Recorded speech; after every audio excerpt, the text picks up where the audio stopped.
Innal hamdalillah nahmaduhu wa nasta'inuhu wa nastaghfiruh wa na'udzu billahi min syururi anfusina wa sayyiati a'malina. May yahdihillahu fala mudhillalah wa may yudlil fala hadiyalah. Asyhadu an la ilaha illallah wa asyhadu anna Muhammadan abduhu wa rasuluh, amma ba'd. Ihwatul iman, para jamaah Majelis Taklim Masjid Al-Mu'min yang saya hormati dan yang Allah muliakan, alhamdulillah, terlebih dahulu kita panjatkan puji dan syukur kehadirat Allah Subhanahu wa Ta'ala, karena pada kesempatan ini kita bisa bertemu kembali untuk melanjutkan pembahasan kitab Riyadhus Shalihin bab yang kelima. Ini merupakan yang terakhir untuk bab ini, yaitu tentang muraqabah, menjaga diri atau diri merasa diawasi oleh Allah yang Maha Kuasa. Tinggal 3 hadis lagi untuk bab yang kelima ini. Kita simak keterangannya. As-Sabi an Abi Ya'la Shaddad bin Aus radhiyallahu anhu. Hadis nomor 7 atau hadis yang ke-7 di nomor 66. An Abi Ya'la Shaddad bin Ausin radhiyallahu an, dari Abu Ya'la yaitu Shaddad bin Aus, semoga Allah ridho kepadanya. Anin Nabi sallallahu alaihi wasallam qala, dari Nabi sallallahu alaihi wasallam beliau bersabda,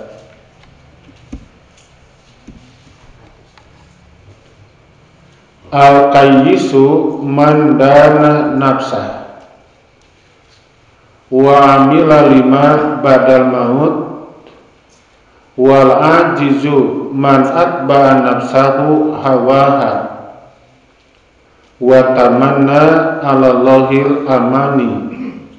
Rawahu Tirmidzi wa qala hadisun hasanun.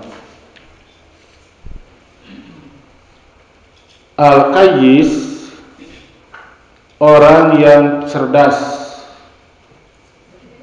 orang yang cerdas, orang yang cerdik, orang yang berakal sehat. Itulah makna al-qayyis. Mandana nafsahu, ialah orang yang memperhitungkan keadaan dirinya. Wa amila lima ba'dal maut, dan suka beramal untuk mencari bekal sesudah matinya. Nah, itulah orang yang cerdas. Nah, ini yang saya blog, ya. Definisi cerdas dalam pandangan Allah dan Rasulnya. Berarti sampai ke sini. Nah, ini yang termasuk orang yang cerdas.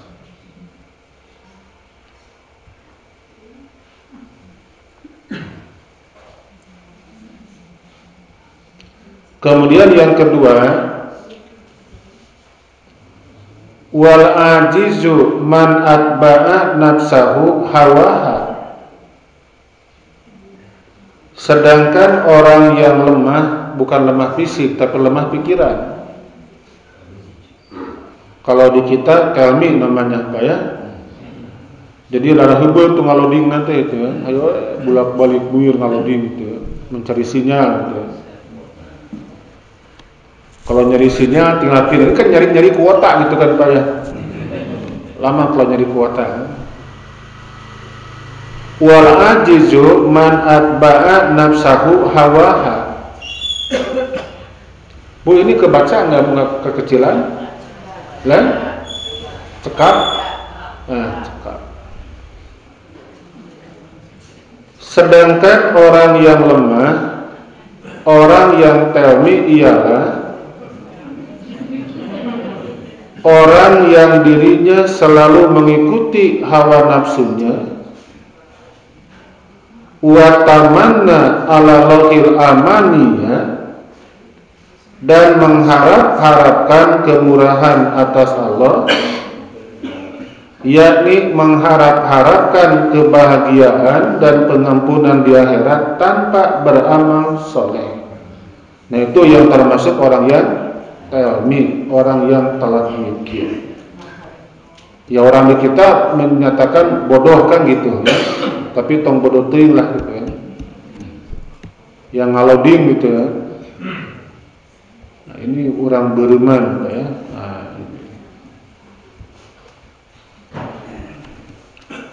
Nah di hadis ini dimunculkan dua sifat yang berseberangan.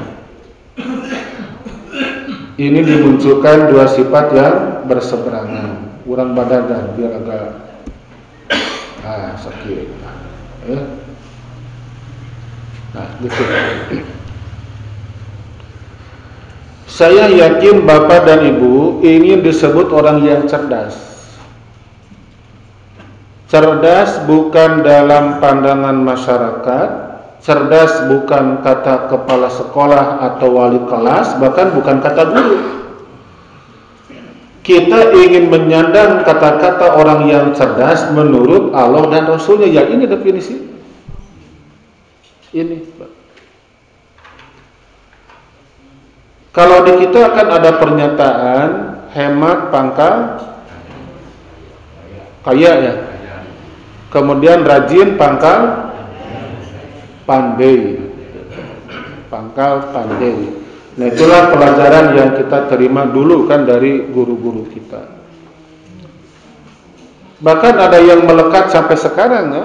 Bangun tidur ku terus mandi, tidak lupa menggosok gigi. Habis itu ku tolong membersihkan tempat tidur. Itu di sana doanya mana? Nggak ada kan? Yang Nabi ajarkan bangun tidur harus berdoa, terus berwudu untuk sholat tahajud, menunggu sholat subuh membaca Quran ngan tegenaheun atau tolak ada genah-genah bangun tidurku terus mandi tidak lupa genah paneta teh kedengarannya enak kan gitu ya. Tapi di dalamnya tidak ada nilai-nilai taqarrub kepada Allah yang Maha Kuasa. Al-qayyisu mandana nafsahu ya, ini kalau kita membaca bahasa Arab menggunakan tajwid, kalau hadis mah tidak perlu Pak ya. Sesuai mandana, tidak perlu mandana nafsah, tak pada hadis sebenarnya. Biasanya macam mandana nafsahu wa amila lima badal maut.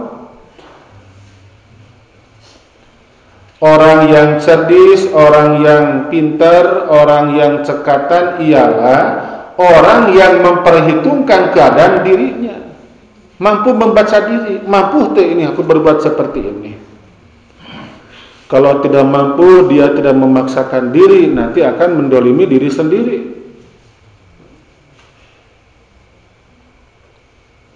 Nah, tidak cukup sebatas memperhatikan, memperhitungkan kemampuan dirinya.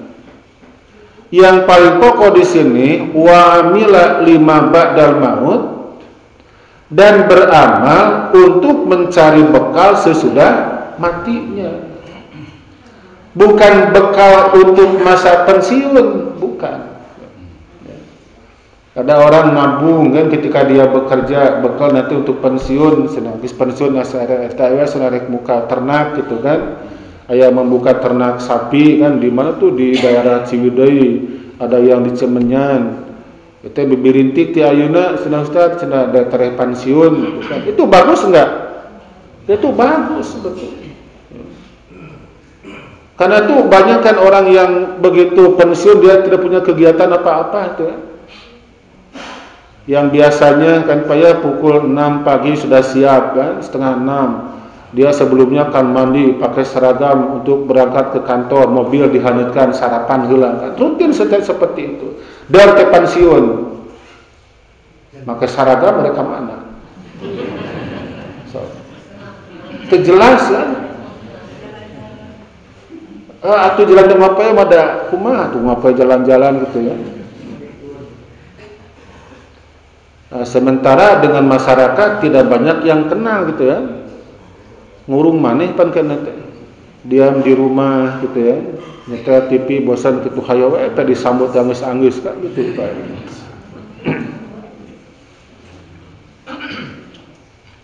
Orang yang cerdas di sini kata Rasul bukan orang yang membekali diri atau beramal untuk memasuki masa pensiun, bukan hanya itu.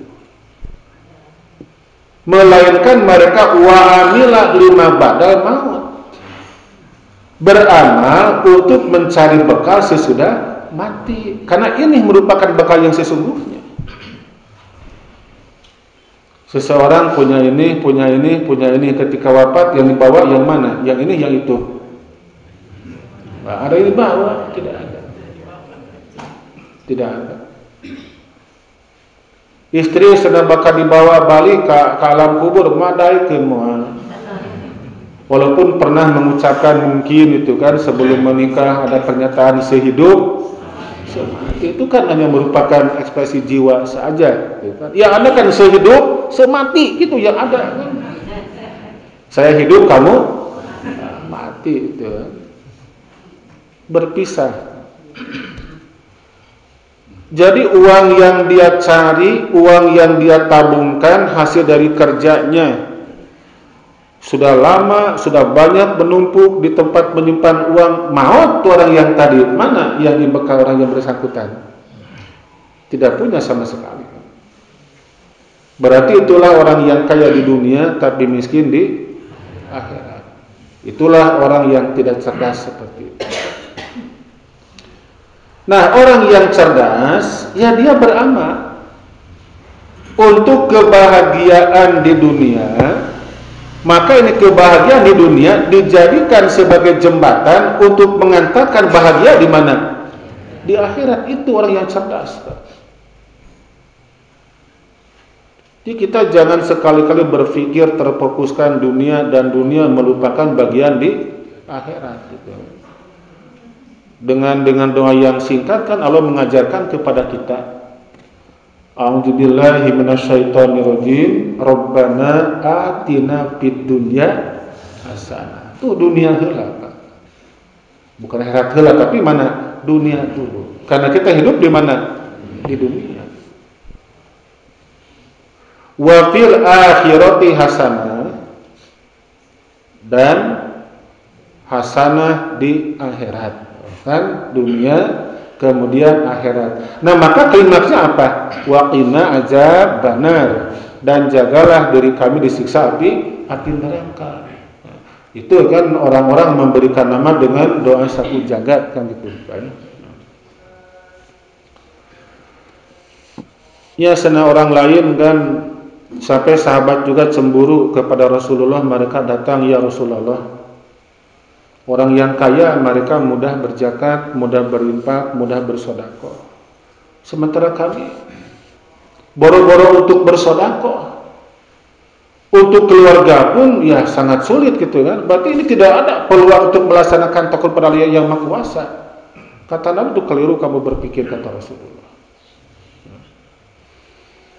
Setiap orang di antara kita pun ada kesempatan untuk melaksanakan sedekah atau berinfak. Nah, sedekah dan infak merupakan bagian bekal kita untuk menghadapi hari hari kiamat kita kan akan meninggal dunia. Tidak akan ada seorang pun di antara manusia yang tidak akan wafat, tidak akan ada. Setiap orang tentu mereka akan meninggal dunia. Ketika kita meninggal dunia, maka Nabi menjelaskan akan diantarkan oleh 3 komponen, kata Nabi. Yang pertama siapa?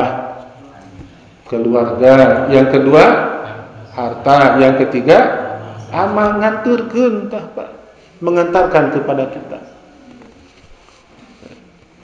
Misalnya saya meninggal dunia, Bapak Ibu kan keluarga saya, Pak ya. Kemudian juga di sana ada keluarga saya. Insya Allah kalau mereka tahu kan akan mengantarkan saya. Anak juga akan mengantarkan. Kenapa diantarkan? Ya malu dengan gitu ya. Bisalah asup karena kuburan maka diantarkan orang yang masih hidup. Itu merupakan bagian dari perintah Rasul ya, mengantarkan jenazah. Beres ya Pak dimakamkan, adakan upacara beberapa saat kan Pak ya, memintakan pengampunan dan keteguhan hati karena ini saya akan ditanya di alam kubur kan. Mendoakan kan semuanya. 3 unsur kan, keluarga, harta dan amal ya. Saya punya kendaraan karena jauh dimakamkannya ya aturkeun karena kendaraan ya. Ternyata Pak itu kendaraan yang saya pakai itu kan. Saya mengusahakan untuk nyaman dipakainya. Ada ininya ketika ngaji keluar kota kan nyaman, tidak capek dipakainya. AC-nya juga enak, kemudian audionya juga enak, audionya Pak ya. Nyamanlah dipakainya Pak. Tapi ternyata itu bukan merupakan kendaraan yang terakhir saya pakai. Bukan Pak. Itu yang terakhir saya pakai kendaraan apa? Tulisannya ambulans. Eta ya. Bukan merek ini bukan, tapi apa merek nate? Ambulans. Itu yang terakhir saya pakai nanti. Adakah musik yang nyaman di dalamnya? Tidak ada. Yang ada apa? Ngeuk-ngeuk. Itu yang ada, Pak. Ayah, coba ngebut gitu kan. Rame kan gitu. Ya saya juga suka berpikir ketika di jalan, Pak ya ada ambulan. Oh, itulah kendaraan yang terakhir saya akan pakai yang itu. Walaupun sekarang ketika sehat begini kan pakai mobil yang lebih nyaman kan Pak. Itu bukan yang terakhir seperti itu. Nah Bapak dan Ibu sekarang memakai baju ini bukan merupakan kain pembungkus tubuh Bapak Ibu yang terakhir, bukan. Ini juga bukan kain yang terakhir pembungkus tubuh saya. Yang terakhir apa namanya? Kain kapan. Punya enggak Bapak Ibu kain kapan di rumah? Kenapa tidak punya Pak? Wah siun sakakal. Aduh Bapak siun.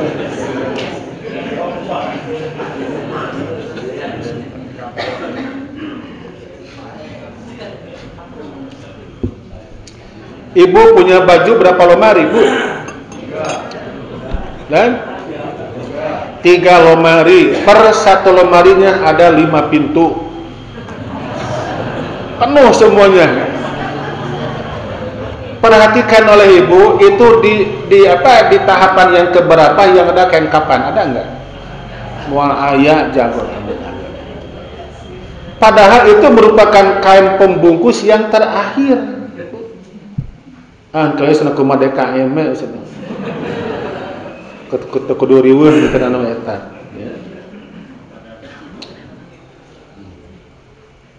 Nah, dapatkah disimpulkan orang yang cerdas ialah orang yang di lemarinya ada kain kapan dan di garasinya ada ambulan. Nah, bukan begitu.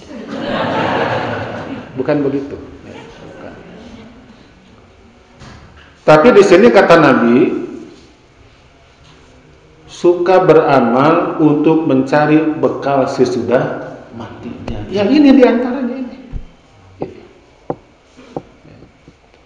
Mungkin sekarang kan kita belum bisa merasakan apa sih keuntungan kita ngaji datang ke hati sedang ngaji. Tak gitu kene sedalah. Ini tah bener nyare salah kan eta inti pangajian. Tapi dia kan lupa, dia lupa. Bukankah Nabi berulang-ulang menyampaikan sabdanya?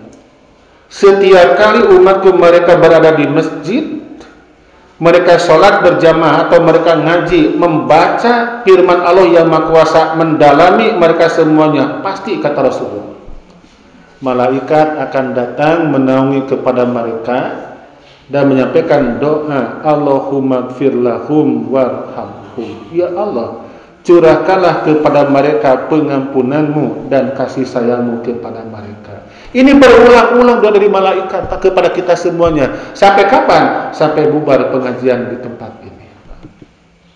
Itu bekal kita sesungguhnya. Bekal kita. Ke masjid bayar tuh. Atau saya cancel ngaliwat kita. Tapi sekapung pan cancel tadi idarkeun payah disimpannya di juru gitu ya. Kalau nonton sepak bola bayar gratis. Bayar. Kendati pun mesti pulang tinggal nama. Ya, Pak. Iya. Kita berangkat ke masjid, kita kajian, kita ngaji karena Allah yang Maha Kuasa. Qadarullah pulang ke rumah tinggal nama, insya Allah itu surga bagiannya. Karena kita dapat doa dari para malaikat. Orang berangkat untuk hiburan, nonton apapun dalam hiburan, ternyata pulangnya tinggal nama. Ya kita hanya bisa berharap, kita berdoa. Mudah-mudahan ya, kalau mereka Muslim, Allah mengampuni segala dosa dan kesalahan mereka. Beramal untuk mencari bekal sesudah matinya, Pak ya. Nah, kita lihat di hadis lain, Pak, bukan hadisnya, di ayat lain, Pak ya. Di dalam Quran suratnya surat apa, Pak ya? Mana suratnya? Nah ini Al-Hasyr 18, Pak. Al-Hasyr 18, kita lihatnya ini. Ya ayyuhalladzina amanu, hei orang-orang yang beriman. Kan ada enggak? Itu ayat.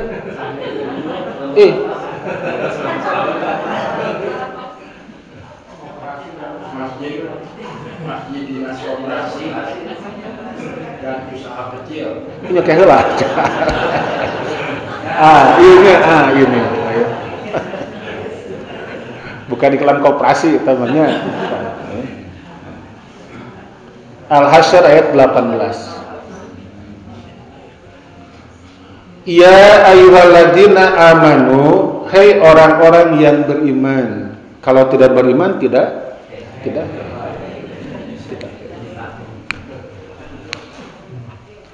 Apabila ada seruan, tentu di dalamnya ada perintah. Pasti begitu, Pak. Ada seruan, maka tentu ada perintah. Di sini perintahnya apa? Ada dua. Yang pertama, ittaqullah, bertakwalah kau kepada Allah. Satu itu. Bertakwalah kau kepada Allah. Yang kedua, wa tandur nafsu ma qaddamat lighad. Dan hendaklah setiap diri memperhatikan apa yang telah diperbuatnya untuk hari esok. Hari esok bukan hari Sabtu, tapi hari setelah kita wafat. Bu, kita wafat berapa kali? Hidup berapa kali? 2 kali. Kita mengalami wafat 2 kali, hidup pun 2 kali. Wafat yang pertama kapan? Ya dulu ketika kita ada di rahim orang tua kita di bawah usia 4 bulan. Itu sudah ada, tapi ruh belum ditiupkan. Dalam proses apa? Sebutannya nutfah, 40 hari kemudian alaqah, 40 hari mudghah, 40 hari idoman, maka jumlah total 120 hari. 4 bulan ya. Nah ketika itu malaikat bukan ruh ke dalam jasad yang tadi, maka dia pun hidup. Itulah kehidupan yang pertama sampai sekarang. Nah jadi artinya kita semua yang ada di sini sudah mengalami mati yang pertama, dan sedang mengalami kehidupan yang pertama. Kita begitu kan sekarang. Nah, kemudian kematian yang kedua di hadapan kita. Kematian yang kedua di hadapan kita. Semakin jauh kita melangkahkan kaki meninggalkan titik kelahiran, berarti semakin mendekati titik kematian. Nah, setelah kita meninggal dunia, itu bukan merupakan akhir dari segala-galanya. Kematian yang kedua merupakan pintu untuk memasuki kehidupan yang tanpa ada batasnya. Kalau sekarang kan sangat berbatas, Pak. Ya. Usia kita yang semakin lama, semakin menua, kemampuan berpikir juga mungkin agak sedikit berkurang, kekuatan fisik juga sangat terasa begitu berkurang. Ya. Ibu dan bapak kalau ngaji kan 5 menit mimiti nyarane, terus 10 menit ke depan mimiti nangunyar gitu kan. 30 menit nyarane kenca atau cangkeng anu lebah kanca bisa ngigirkeun gitu kan. Ya begitulah. Berarti fisik kita sangat mengalami berbagai macam perubahan. Tanapi di akhirat, Pak, kita akan berubah enggak? Tidak akan pernah berubah sedikit pun, akan berubah. Bahagia untuk selamanya, menderita untuk selamanya, tapi untuk orang tertentu menderita tidak akan selamanya. Karena kan ada itu penduduk neraka akan dipindahkan ke mana? Ke surga, akan dipindahkan setelah habis hukuman di dalam neraka. Nah, di surat Al-Hasr 18 Allah memberikan perintah kepada kita wa tangdur nafsu maqaddamat liqad. Dan hendaklah setiap diri memperhatikan apa yang telah diperbuatnya untuk hari esok. Untuk dia, kita punya amal apa? Kita punya amal apa? Bapak dan Ibu yang rajin membaca kitab-kitab hadis, kemudian Bapak pernah membaca satu riwayat Nabi bersabda, kata Rasul, la yunajjiya ahadakum amaluhu. Untuk selamanya amalan kalian tidak mungkin dapat menyelamatkan diri kalian dari siksa api neraka. Bukan dengan amal, kata Nabi. Saya akan ulangi. Rasul bersabda kepada para sahabat bahwa amalan kalian tidak mungkin dapat menyelamatkan diri kalian dari azab Allah yang Maha Kuasa. Bukan dengan amal, kata Nabi. Wah, sahabat tercuring, Pak. Wala anta ya Rasulullah. Rasul, bagaimana dengan Tuhan? Kata Nabi, saya juga sama. Saya juga sama. Saya bisa diselamatkan dari neraka, masuk ke surga bukan dengan amalan saya, kata Nabi, melainkan dengan rahmat dan maghfirah dari Allah yang Maha Kuasa. Maka kata Nabi, bagaimana? Sadidu wa qaribu, kata Nabi, luruskanlah, ajegkanlah, istiqomahkanlah, dekatkanlah diri kalian kepada Allah yang Maha Kuasa. Tetapi dengan amal kami, Pak. Nah, Nabi menyabdakan sabda yang tadi karena orang punya anggapan, saya tidak akan menikah, saya akan sholat, akan puasa untuk selama-lamanya. Kata kelompok yang ini, saya tidak akan pernah makan, akan puasa untuk selama-lamanya. Kata yang ininya, saya tidak akan tidurkan tahajud untuk selama-lamanya. Loh, kenapa begitu, kata Nabi? Karena itu kelompok ini si laki-laki, mereka punya pandangan, Pak ya. A menyatakan, saya tidak akan punya istri, karena punya istri akan mengganggu. Betul nggak, Pak? Kan? Membantu apa kira-kira? Iya. Membantu apa? Pakaian tidak rapi. Dompet kemetati. Dibantuan kan?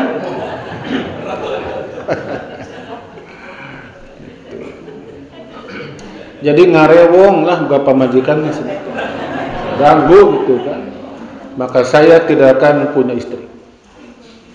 Kata yang B-nya, saya tidak akan tidur sepanjang malam, saya akan tahajud. Sampai ku getona tahajud berang penting gitu. Kata yang C, saya akan saum selamanya, tidak akan pernah berbuka. Bakating ku rajin Senin Kamis semua poe gitu kan payah. Ya Nabi tahu tentang 3 golongan orang-orang kok kenapa seperti itu. Kata Rasulullah, saya adalah orang yang bertakwa kepada kalian semuanya. Saya punya istri. Saya tidur, saya juga makan. Jangan punya anggapan dengan amal yang setumpuk gunung itu akan dapat mengantarkan Anda ke dalam surga. Bukan karena banyaknya, tapi kesesuaian dengan dalil. Itulah ibadah yang akan diterima. Intinya apa? Ada ketaatan kepada Allah dan Rasulnya. Itulah yang dimaksud dengan kalimat wa tangdur nafsu ma qaddamat liqad. Itu bekal kita. Dan hendaklah setiap diri memperhatikan apa yang telah diperbuatnya untuk hari esok. Kita punya bekal apa untuk hari esok? Terus senang ada, saya sudah mewakafkan sebidang tanah di salah satu tempat yang insya Allah akan dibangun masjid. Itu hanya berucap dalam dirinya. Dia bercakap dengan dirinya. Dia enggan apabila banyak orang yang tahu, khawatir akan menggerogoti keikhlasannya. Dia senantiasa mohon kepada Allah, ya Rabb, mudah-mudahan tanah yang aku wakafkan menjadi bekal buat saya nanti pada hari kiamat. Yang lainnya kan, ya saya punya bekal, ya paling naonnya bekal nanti telah senang mendawamkan salat rawatib, mendawamkan saum sunat. Yang pokok kita punya bekal. Nah itulah orang yang cerdas, sampai al-qayyis namanya, al-qayyis. Jadi orang yang cerdik, orang yang cerdas ialah orang yang memperhitungkan keadaan dirinya dan suka beramal untuk mencari bekal sesudah matinya.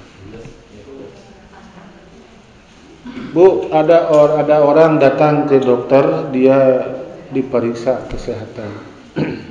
Kata dokter, harus rajin olahraga senanya.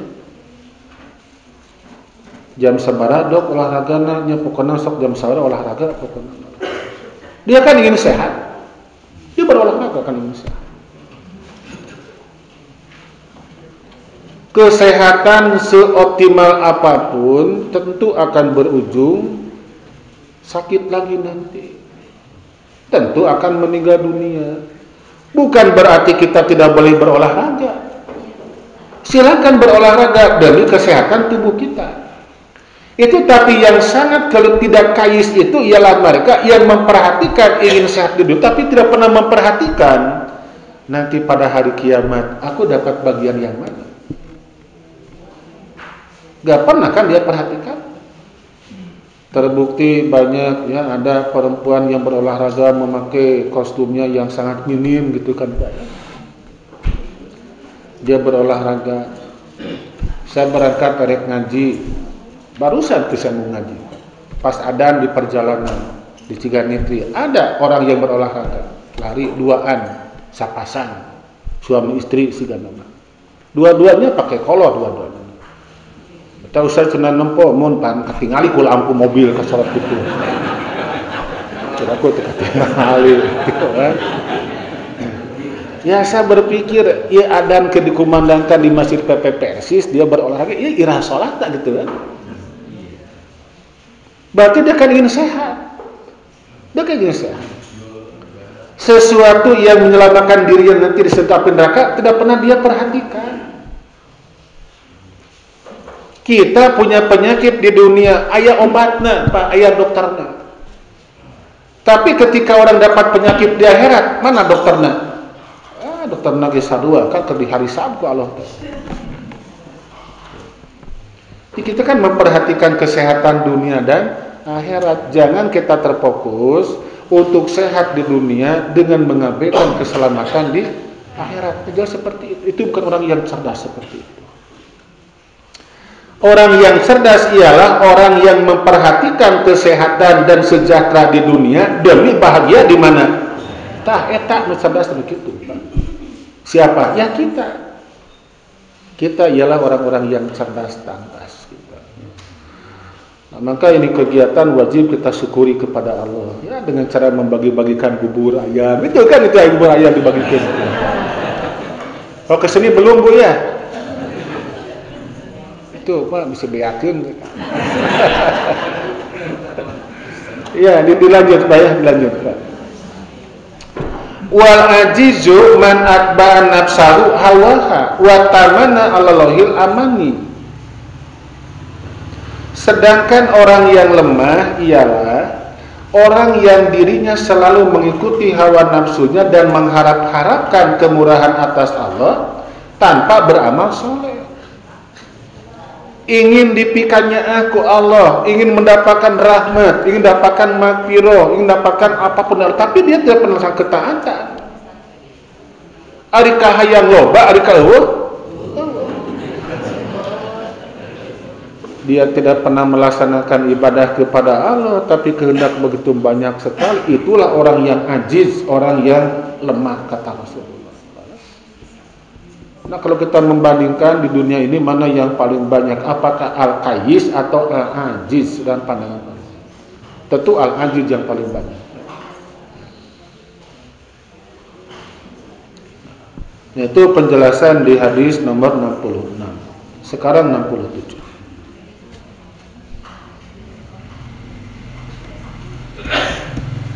Nah, ini sebagai pembuktian membekali diri untuk bekal nanti di hari kiamat. As-samin yang ke-8 an Abi Hurairah radhiyallahu anhu. Dari Abu Hurairah, semoga Allah ridho kepadanya, dia berkata, qala Rasulullah sallallahu alaihi wasallam, Rasul telah bersabda, min husnil islamil mar'i tarkuhu ma la yakni. Setengah daripada kebaikan keislaman seseorang ialah apabila ia meninggalkan sesuatu yang tidak memberikan kemanfaatan pada dirinya. Itulah tentang kebaikan Islam seseorang, Pak. Jadi Pak mempertimbangkan aku berbuat ini kira-kira apa manfaatnya buat saya. Kalau saya ikut, ada nggak manfaatnya? Kalau tidak, ada nggak madaratnya? Dia memperhitungkan manfaat dan mafsadat atau madarat dan masakotnya. Apa masakotnya tuh Pak ya? Dia memperhitungkan kemaslahatan ada nggak untuk dirinya. Kalau tidak ada, dia tinggalkan. Bahkan ada madaratnya, dia tinggalkan. Jadi di sini terjemahkannya kalimat setengah min husnil islamil mar'i.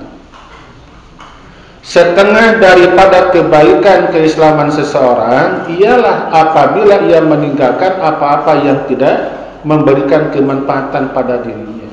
yakni ia tidak memerlukan untuk mencampuri urusan itu. Ya cenah urang Panjat Pinang dina raga Agustusan. Bapak teh mikir heula. Ieu manfaat moalnya ke saya lamun naik ka itu. Kata bisikan Bapak, wah paling lagrag sih. Wah cenah. Dan madaratnya kan betul Pak ya. Tapi bagi mereka yang masih kene muda ingin menghibur masyarakat, jaba itu cenah aya sepeda dulu sepeda BMX dulu kan Pak ya. Nah ini saya insya Allah mampu merebut itu sepeda BMX di atas, fisik saya masih kuat, nah ini besar manfaatnya, silakan laksanakan. Ukurannya kemampuan dirinya.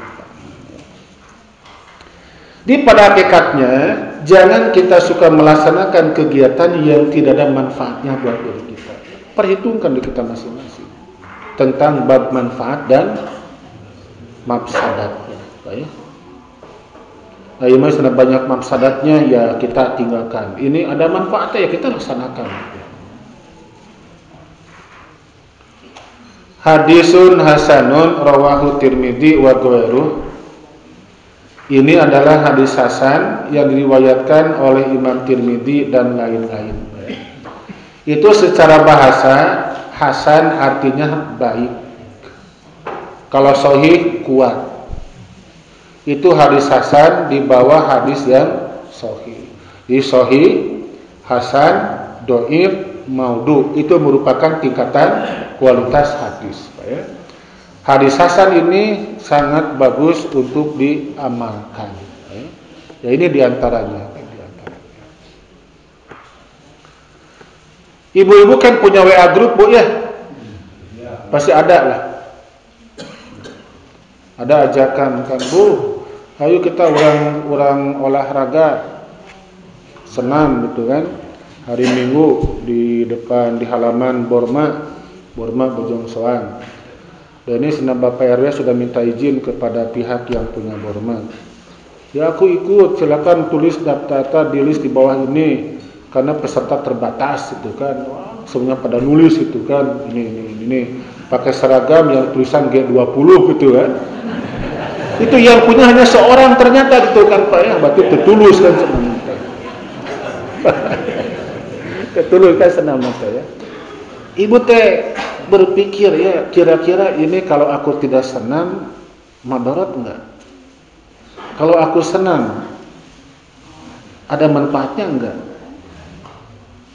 Pakai baju olahraga, kemudian berpakaiannya cukup ngetat alias ngaluput, terang teleput.